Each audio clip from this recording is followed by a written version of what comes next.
নমস্কার বন্ধুরা, দেখুন আর এক ধরনের আমের আচার কীভাবে বানাতে হয়। আমি নতুন করে আর একটা ভিডিও নিয়ে এসেছি আমার চ্যানেলে। আমগুলো ধুয়ে পরিষ্কার করে তারপর ছোলার সময় এইভাবে চৌকো করে কাটতে হবে। কাটার পরে আর ধোয়া যাবে না। তারপর লবণ দিয়ে 2-3 চামচ এটাকে মেখে 1-2 ঘন্টা রাখতে হবে। তারপর আমটার গা থেকে জল বেরিয়ে যাবে।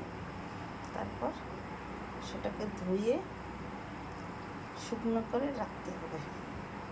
এখানে আমি এই যে জিরার গুঁড়ি, ধনের গুঁড়ি, গরম মশলা, লবণ, মরিচের গুঁড়ি, হলুদ, গরম মশলা, তেজপাতা সব এক চামচ আর লবণ 2 চামচ করে দিয়ে নিয়েছি। মরিচের গুঁড়ি 2 চামচ। আর এখানে ভিনিগার নিয়েছি, চিনি পরিমাণ মতো নিয়েছি, তেল, পাঁচফোড়ন। এখানে কড়াই চুলায় দিয়ে দিয়েছি, চুলা ধরিয়ে দিলাম। পরিমাণ মতো তেল দিয়ে দিতে হবে।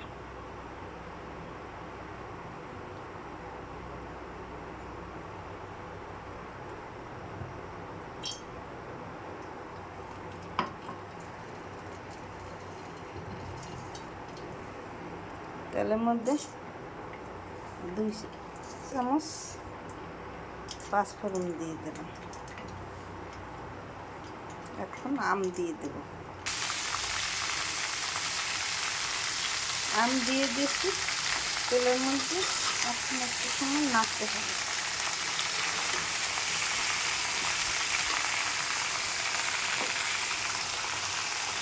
সব মশলা দিয়ে দিলাম।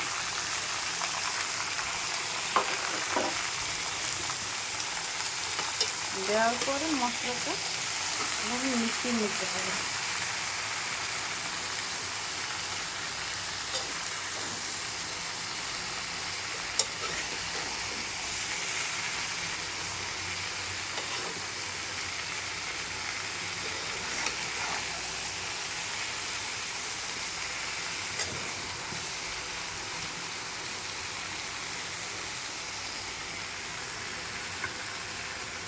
এখানে আমি 4 কাপ চিনি নিয়েছি।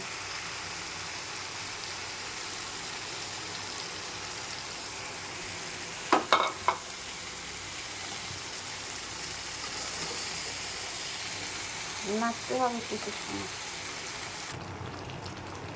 চিনি দেওয়ার পরে চিনি গলে আমের সাথে মিশে গেছে। একটু টানলেই নামিয়ে নেব।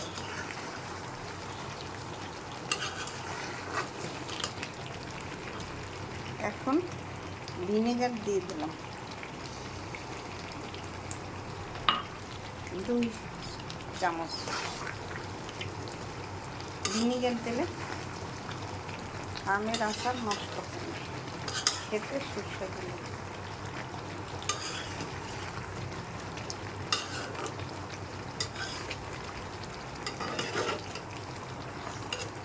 আর একটু টানলেই নামিয়ে নেব। এইভাবে আপনারা ঘরে তৈরি করে খেয়ে দেখবেন, খেতে অনেক সুস্বাদু লাগবে। দেখুন কত সুন্দর হয়েছে, খেতে খুব সুস্বাদু লাগবে। আমার ইউটিউব এবং ফেসবুক চ্যানেলটা লাইক এবং শেয়ার করে পাশে থাকুন।